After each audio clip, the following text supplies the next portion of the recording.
Thanks for waiting. Thanks for coming back. We appreciate it. Hey, so listen, I mean, you were obviously extremely upset when the press conference started, but then you kind of came to George's defense a little bit there. Can you kind of tell us what went through your head there? I wasn't that I was coming to his defense. You could tell he's fucked up. You guys keep asking him the same question.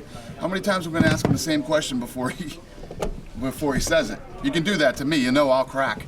But. Did you just go talk to him today? I did. What did you talk about? I'm in a better mood now.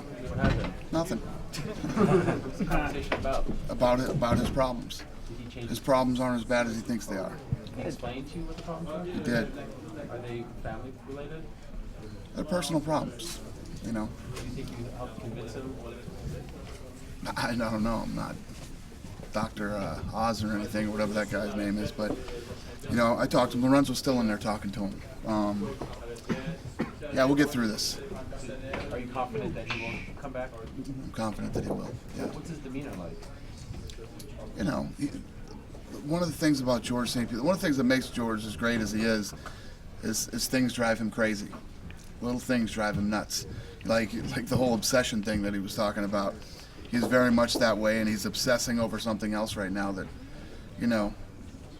might seem like the end of the world, but it's not. Is it related to MMA at all? That's it. I'm done. Do you think that any of that played a part in his performance tonight? It seemed like he was very overwhelmed at the end. And do you think any of that played into his performance? I mean, talking to him now, it'd be tough to say no, but he got his ass whooped tonight. That's what happened. Whether that was it or that wasn't it, I don't know. But the result was. Just hearing what he said, does it change your position at all on how you feel about, him Whether he saying won or that he lost? wanted to walk? Not whether he won or lost, but him wanting the time off and all that. Because obviously you were pretty harsh in saying, "Come on, you don't get." Well, you don't. Right. Not harsh. I'm being honest. It's reality. It's funny because the guy that asked the NASCAR question, that tonight was one of those things that he should have just bit his tongue and said, hey, this happened, that happened, whatever. Yeah, he probably should have, and he thinks that too. He said, but he just said, I just got my head punched in. Okay, he said, I didn't know what round it was. I didn't know the fight was over when it was over. He was hurt badly. He was hurt badly, and how anybody, Dave Meltzer, could score that fight that they think he won. That kid is hurt. He's hurt right now. I mean, his face is busted up. His head isn't right. He got beat up tonight. Dana, do you have did you feel like you got any better feel for the timetable he may be looking at for a return? No. I think everything's going to be fine. I think everything's going to roll just like it always does. Also, I've heard you have negative or frustrating nights before, but tonight you were pretty openly critical of the Nevada State Athletic Commission. Yeah. Do you feel like tonight represented kind of a significant downgrade in your opinion of them? I've just been having consistent. I told some of you I had a real bad one at the Ultimate Fighter the other day. They've been very consistently bad. It's at a point now where, hey, listen, when the Mayweather thing happened, right? The governor jumped right in there, but the governor needs to really fix this. The governor needs to fix this situation. With that said, David, does it make an argument from a promotional standpoint to do open scoring?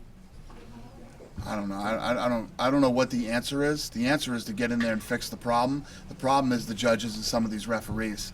That's the problem. I know we talked about this a little in the presser, but would you prefer Johnny to wait for George and get an immediate rematch, or do you think Johnny should stay busy? Yeah, I don't think there's going to be a waiting situation. I don't think it's going to be like that. Oh. Is that the fight then? Is it going to be GSP and Johnny to when GSP gets everything figured out? Yeah. We might have figured everything out tonight. Dana, did anybody have any inkling that George had these things going on in his head? I didn't. I had no idea. Yeah, I didn't know about this till I left the press conference with him, George St-Pierre is one of these guys that I told you guys at the pre-fight. I mean, I couldn't say enough good things about George St-Pierre, and even tonight. I think Johny Hendricks won that fight. I think George St-Pierre got beat up tonight, and I think Johnny won. And that's not George's fault. It's not George's fault that George won. It's not. It seems to be similar to like some of the things that Anderson Silva was saying about the pressures of being the champion and us just not getting how difficult that role is. Well, I mean, these are pressures. I deal with guys in this company all the time with so much shit that you guys don't even know. You know, these guys all have personal problems and all these other things. You know, how long's Georges St-Pierre been here? 8, 9 years? This is the first time Georges St-Pierre has had a problem. But it happens. He's a human being. They're all human beings, and you know, they all get issues sometimes that need to be dealt with. And it's usually me. So the timeline that you talked to him about is within reason that he would come back and face Johnny again, meaning, you know, he's not going to be out for a year or something crazy. No, I don't think so. I think he's, you know, he's very emotional about some shit that's going on with him right now, and it's really not that bad. But to him it is. To him it's like the end of the world, but he's a mentally strong guy. He's a hard-working guy. He's an honest guy. He's a good guy. He'll get it fixed. He'll get it straightened out. You know, I was thinking. That's what I was sitting there saying. You know, of course, Canada has his back and saying, "Am I being a little harsh to Georges St-Pierre?" You know, I was like, "What the fuck could be so bad that you think you got to take off and leave for a while? It can't be a health problem because you wouldn't be fighting and things like that." But to him, it was a big deal, and it was driving him crazy. I think Canada just said maybe you should listen to what his problem was before jumping on it. Oh, okay. I know it was something like that. How'd you feel about Rashad and Chael's fight? It was pretty quick. Rashad, you know, that's the Rashad. Rashad, first of all, look at the shape Rashad was in. Best shape you've seen him in a long time. And he went in there and handled business. That's the way Rashad needs to start fighting again. Again, another head issue, you know. Rashad needed to fall in love with training and winning and trying to be the best again. Would you like to see Chael go back down to 185? Yeah. I mean, Chael's in a position where Chael can do whatever the hell Chael wants to do. Chael could retire tomorrow, and he's doing fine. With that said, I mean, he said all the right things leading up to this fight, but do you feel like maybe it was a mistake for him to have another fight lined up, the Ultimate Fighter lined up, doing the TV stuff? Do you think that factored in? Number 4 versus number 6. You know what I mean? It looked like a mismatch tonight, but it was number 4 versus number 6. Dana, George, it'll go down as a W, but what do you think this fight does to George? Does it do anything to George's legacy, or does that depend on when he comes back and what he does in the rematch? Well, yeah, I think so. You know, when you talk about guys' legacies, in 2 years, people won't even remember that, oh, that one everybody thought he lost that fight, you know? With the ones that affect the legacy are like the John Jones, Matt Hamill fights. You know what I mean? This one won't affect Georges St-Pierre. It's a W. It's a win. He said he did not win this fight tonight, but the judges said he did, and it's not George's fault.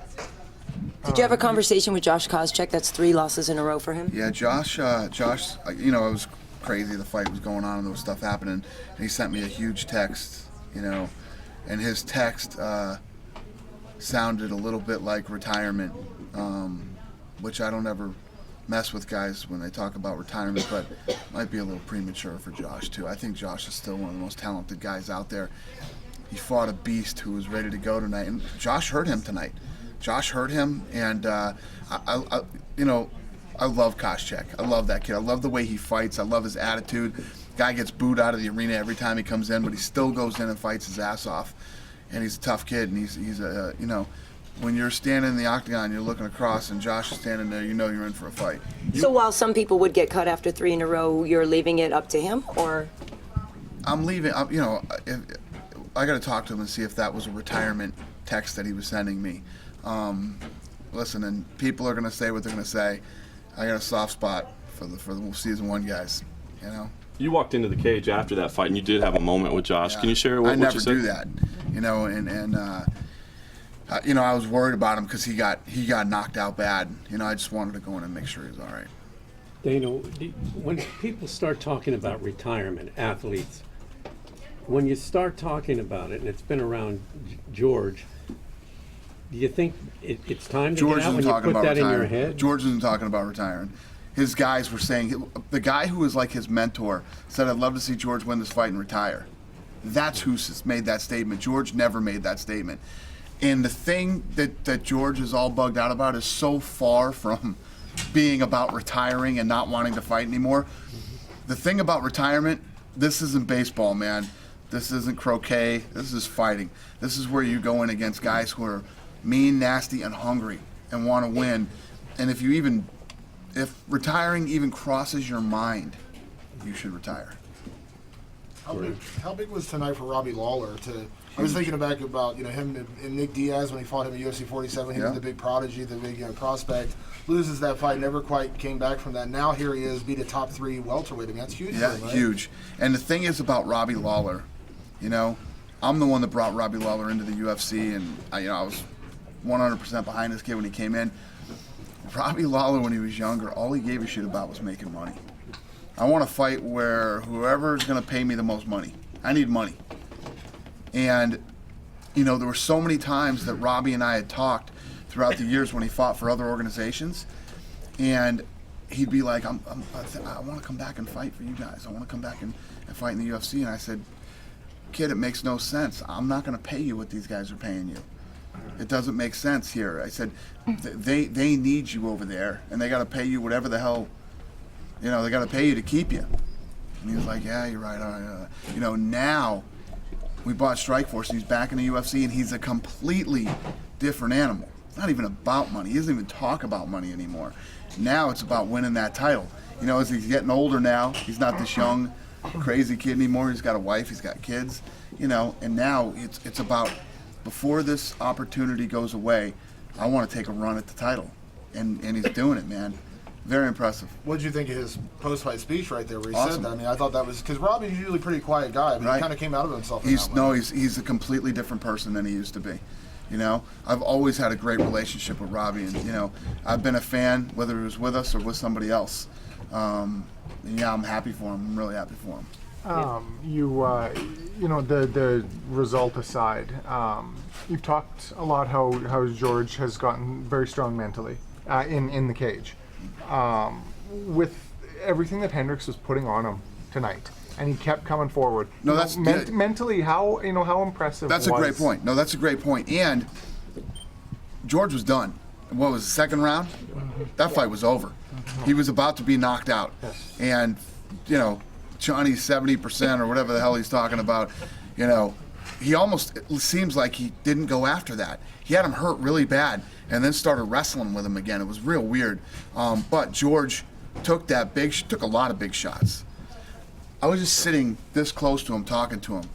His face is worse than I've ever seen it. And the only face I've ever seen worse than his was Junior Dos Santos's. He got beat up tonight. He got hurt many times. He didn't even know where he was. He didn't even know what the hell was going on. And he kept coming forward, and he fought his ass off. And when he sat here and said, "I gave it everything I had tonight," he did. When first time fought Hughes, couldn't even look him in the eyes. Yep. When No, he took some shots tonight. Yeah, in that moment when he rocked them, they were kind of clinching, and then Yamasaki stopped the fight to give him his mouthpiece. Did you think that it was appropriate to do that there, because it gave George kind of a second or two to regain his bearings? Well, they were in a clinch. It's such a crucial point of the fight. I right? agree. Yeah, I agree. That's one of those, believe me, if I thought a ref did something wrong, I'd be the first one to say it. It's one of those moments. It's a ref's discretion on when you put a mouthpiece back into if they were still fighting and the action was continuing, they ended up in a clinch and Mazzagatti decided to put them out. You saw Hendricks was like, never mind the water, just give me the damn mouthpiece, I'll throw it back in my mouth. I don't know. I can't blame Mazzagatti for that. It's actually Yamasaki. Yeah. Oh. Did I fucking just say that? It's just automatic. Yeah, right. What's your take on Rory MacDonald? Just coming off the last fight, you were unhappy. This fight, it's for such a young guy. It seems like he's not letting it go. He seems very tentative out there. Would you agree? Yeah, he doesn't let it go. I can't tell if he doesn't let it go or he's just not that well-rounded. He's just very one-dimensional. He has this style of nullifying a fight. He has this style of just making the action stop. And, I think that a lot of guys, he bugs them out and gets in their head when he starts doing that, and they feel like they can't win, and it ends up being the staring competition. All the way leading up to this fight, I kept saying, this is the perfect fight.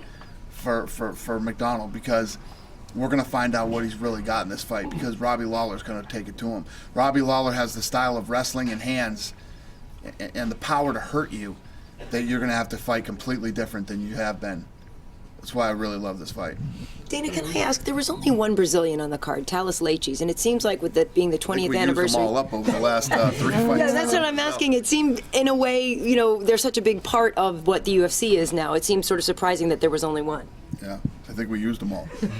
Dana, I know you were going to have this particular event. Originally, I'd hoped to have it at Madison Square Gardens. Can you give me a comment on the Culinary Union's proxy war against the UFC and what happens next for getting into New York? What event was this one was going to be there? Yeah, I'd heard that you guys had hoped to have it at Madison Square Garden. Is that right? Yeah, that was the talk a while ago. I think you told that to me. That was the big dream. Jones. Yeah, I mean, the Culinary Union is on the, they're awful quiet lately because they're trying to renew all their contracts on the strip, so they're a little busy and haven't been messing with us. But we'll hear from them as soon as they get their contracts on the strip done. I'm sure we'll start hearing from those idiots again. What are you guys going to do next to get into New York? Just keep doing what we're doing. Just keep plugging along. When New York happens, it'll happen. I don't care anymore. Dana, you announced on Fox Sports and the Fighter and the Kid podcast you're adding the 115-pound women's division. Why now? How soon? What details can you give us? We're just working on it. I really don't have any details yet, but we're interested in it and trying to figure out how to do it. So sometime next year, I assume. Yeah. But it's definitely going to happen. Well, yeah. I like it. I'm working on it. How soon do you hope to? I mean, is this up to like Sean Shelby and Joe Silva leaving them time to start signing the fighters, or? No. It's up to me and Lorenzo. We're working on it right now. Was there a specific female that stood out to you that you wanted to bring the division in for a reason? No, it's a good division. It's full of talent, and we like it. Have you looked at buying Invicta or something to kind of merge with them, and they have so much talent over there? No, if Invicta, you can't just go up and buy up all these companies and make them go away. These companies need to exist. I mean, if Invicta went away, it's an outlet for women to get fights, get experience, get paid. It would not be good if that went away. With the success that you've seen in this season with the women against the men on the Ultimate Fighter, is there any chance that you do an all-women Ultimate Fighter?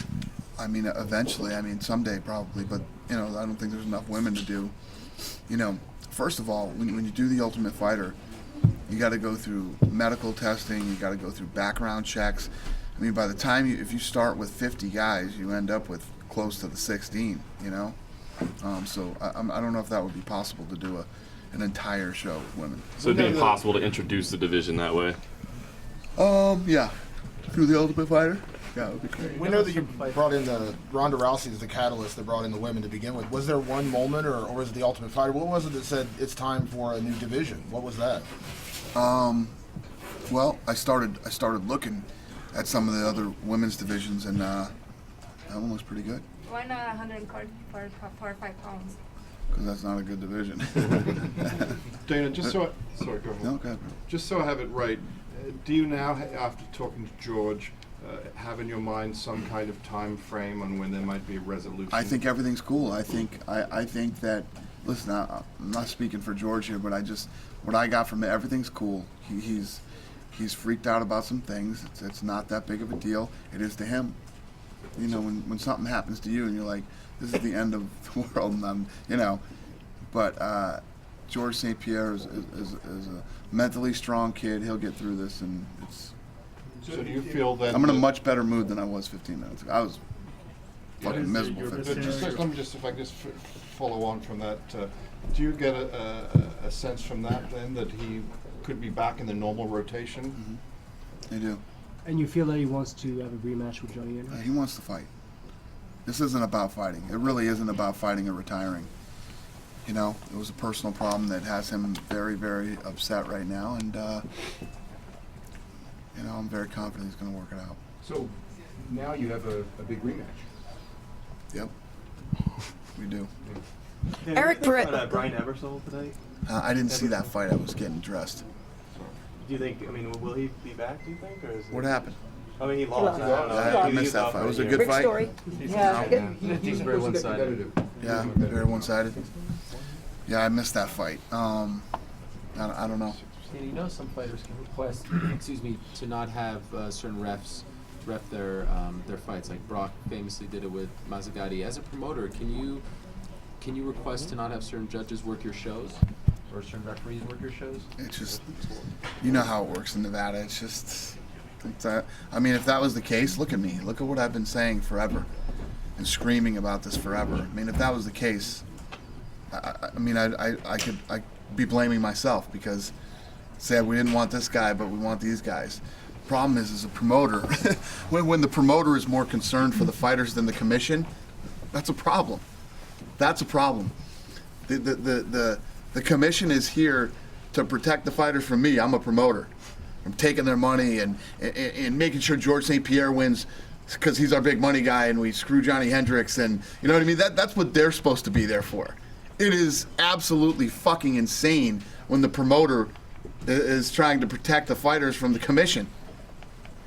You're talking about that this works against you in a sense because the more you talk about it, like Herb Dean was working tonight. How is Herb Dean not reffing the main event? And the more you talk about it, the more they try to mess with you. Yeah, there's no doubt about it. I am absolutely positive. You know, there's obviously some incompetence there, number one, but there's a fucking huge ego there. There's a huge ego that would rather just stick it to us than do what's right.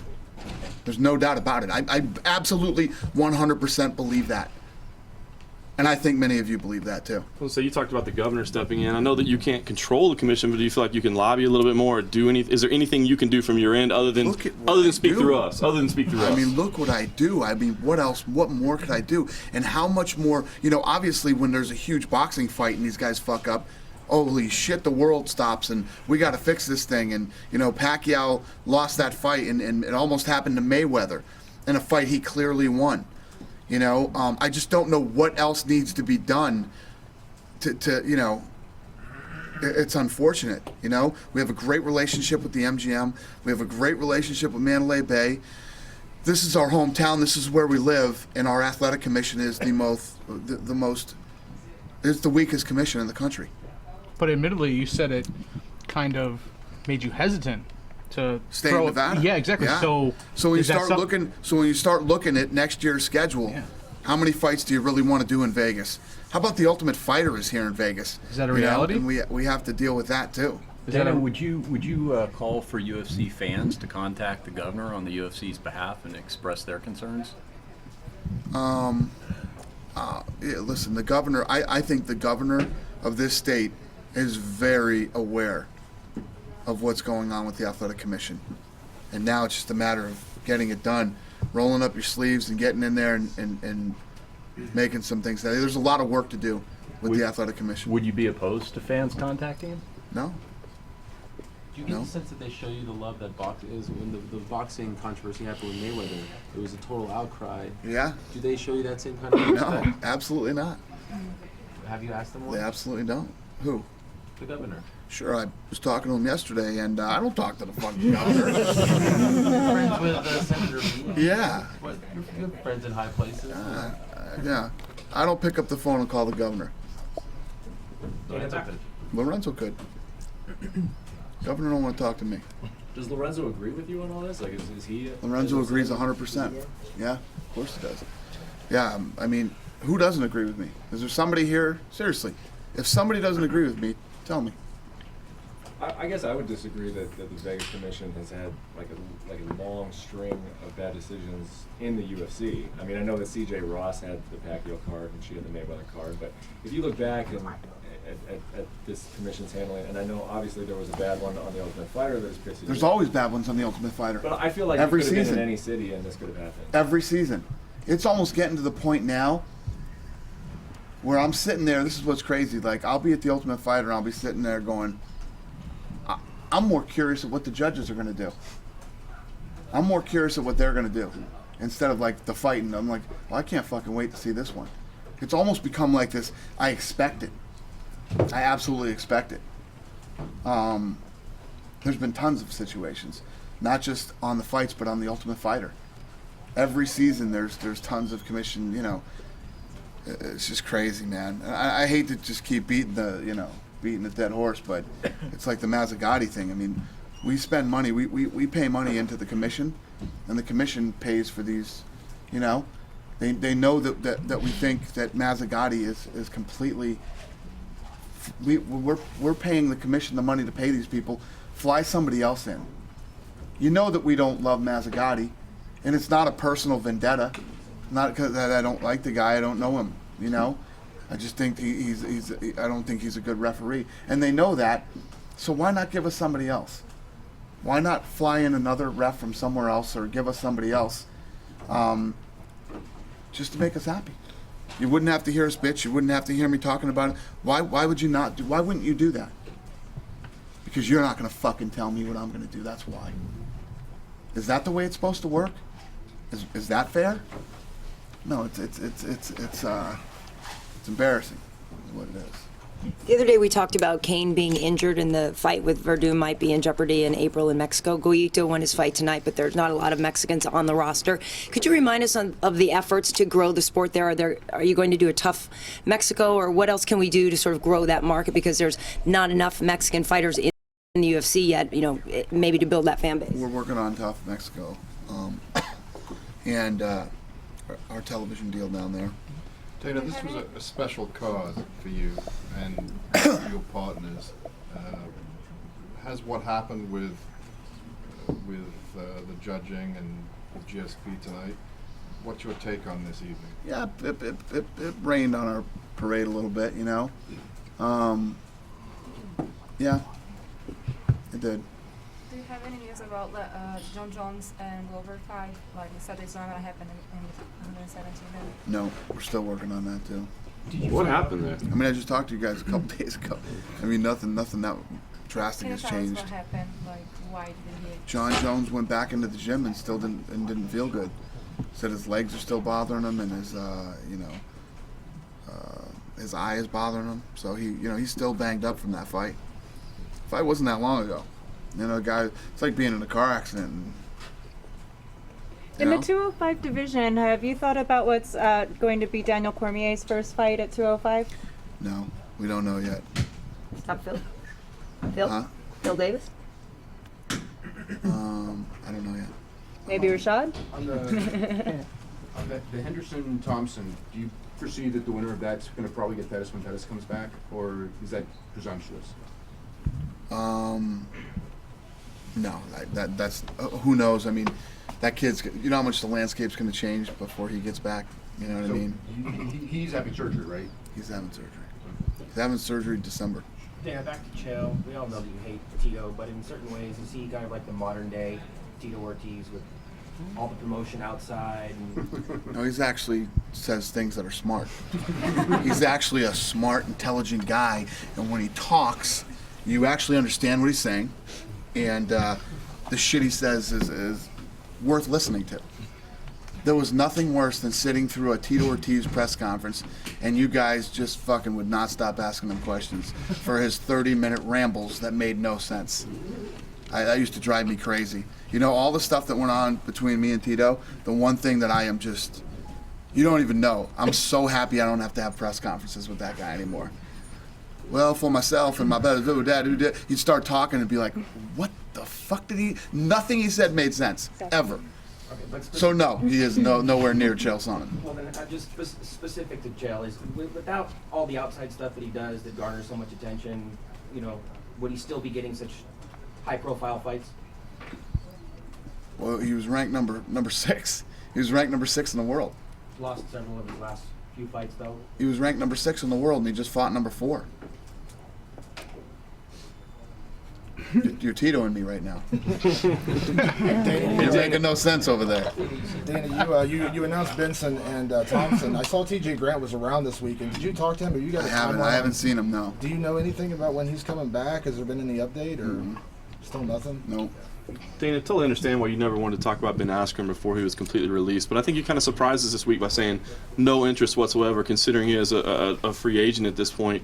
I mean, most of us have him ranked somewhere in the top 10. Obviously, you always talk about having the best fighters in the world. You should be more surprised that the company that he's the champion for doesn't want him. That should surprise you more than me not wanting him. Look, Why is it shocking and surprising that I don't want him?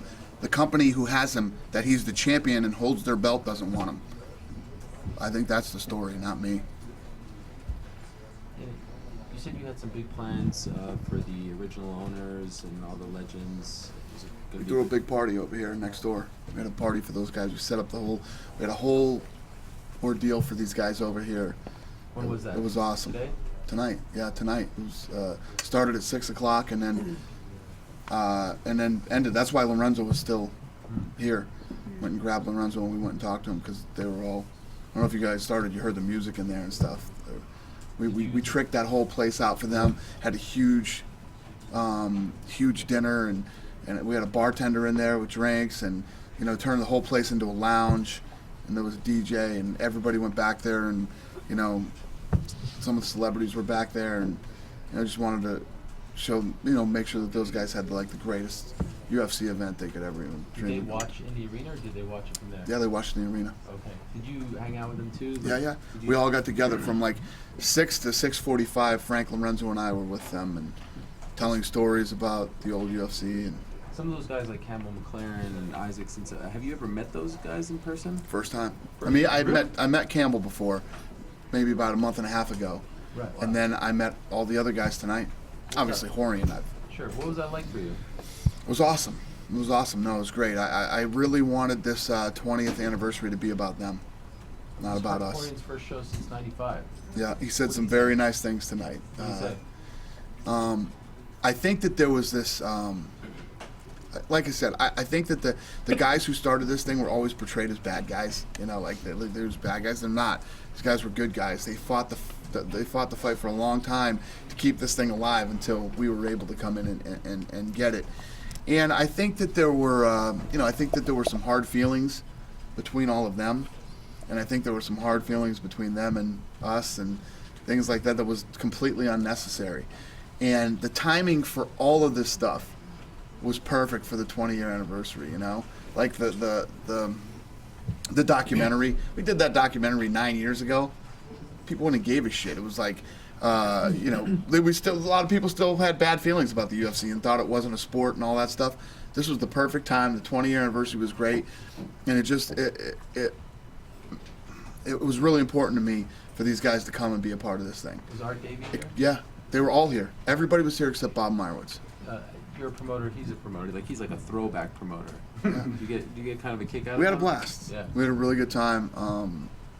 They're all great guys, and all unique in their own way. And I liked Mark Coleman's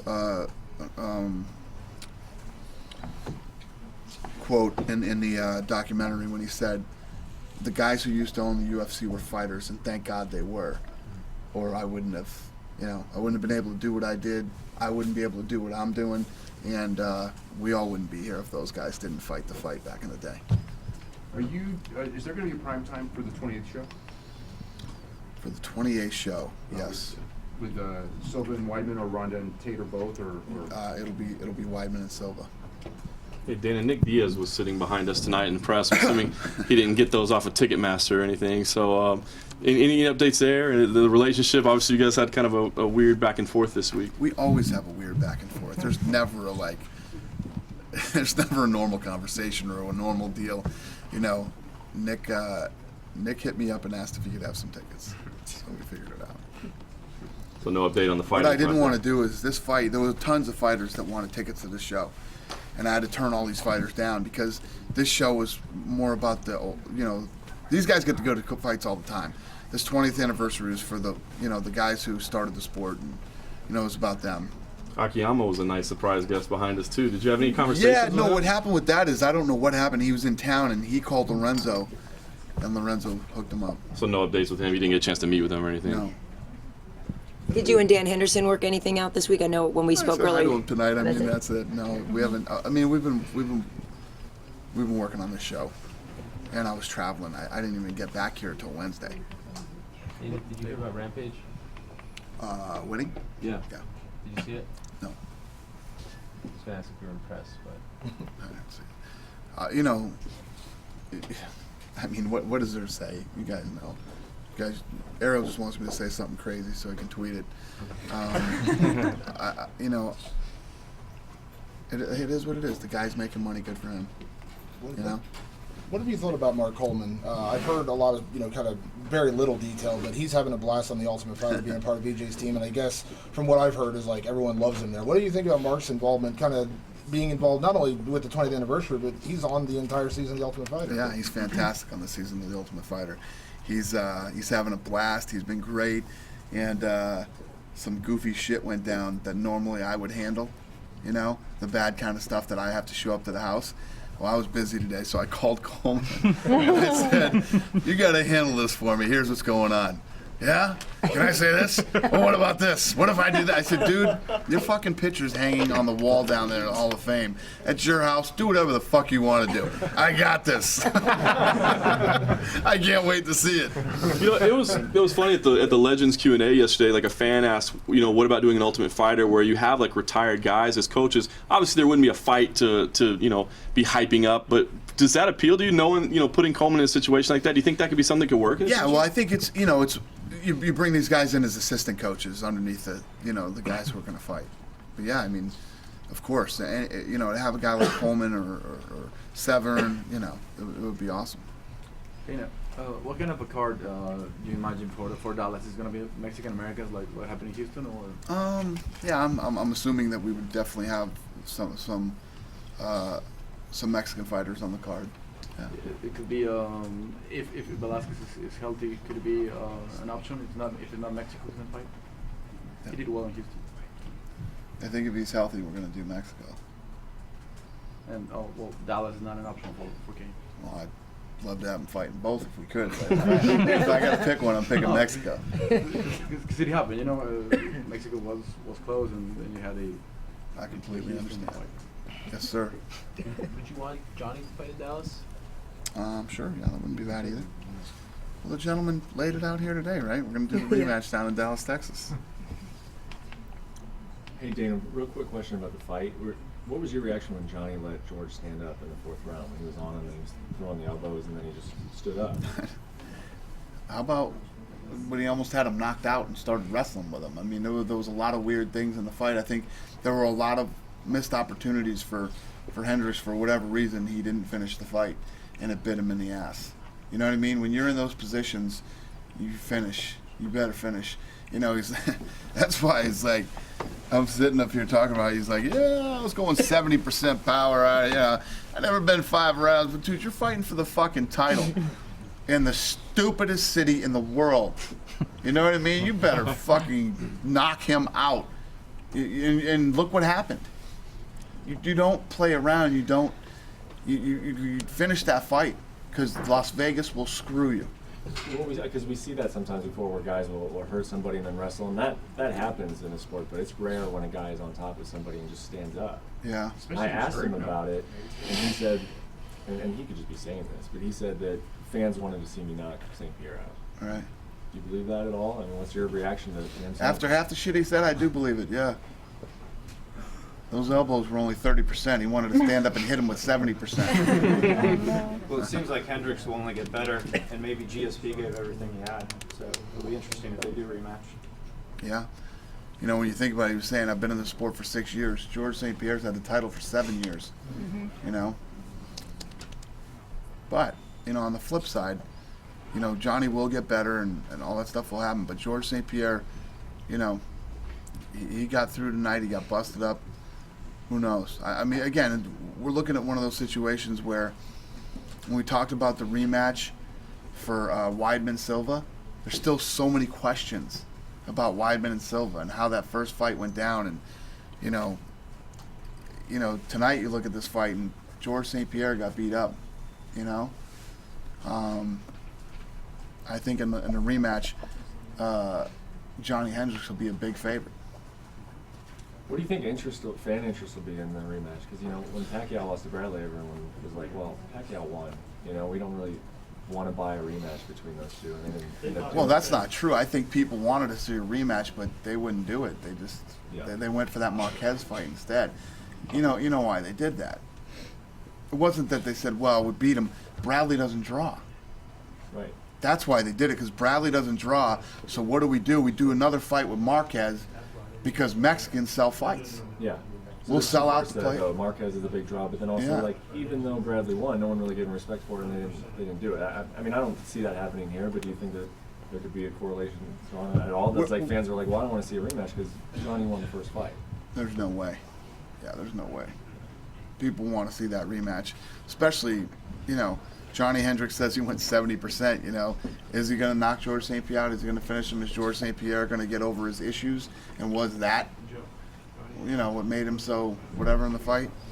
Who knows? I mean, but there absolutely has to be a rematch. I don't give a fuck if 3 people watch that fight. There needs to be a rematch. I felt like we had the same conversation in Toronto, though, right? After Jones and Gustafsson, we were all like, dude, we got to see this fight again. And then we leave, and you're like, well, we were all on a high, and we booked this other fight instead. I mean, is there any potential, or like, why is this situation different? Well, the situation was different with that one because John said, I already beat him. Now I want to fight Gustafsson. I mean, Glover Teixeira. He goes, I'll give him the rematch after. John had this plan where he wanted to beat another contender, and then he'd do the rematch. I actually respected that. Who's George going to fight? George said he thought he had 3 rounds to 2 tonight. So devil's advocate, what if he comes back and says, now that I think about it, I feel pretty good I beat Johnny. I want to fight who? Winner of Condit and Brown? He already fought Condit. I know, but he's doing well. Johnny deserves this rematch. Every fight is different. You can't look at other situations and go, but in this fight, or this fight, every fight is different. Johnny Hendricks deserves this rematch. And Josh Barnett wants that title shot. If he wins the fight in December, is he going to be the next guy, or would he still need another win? Yeah, well, Cain Velasquez has to fight, and we were talking about doing Verdum.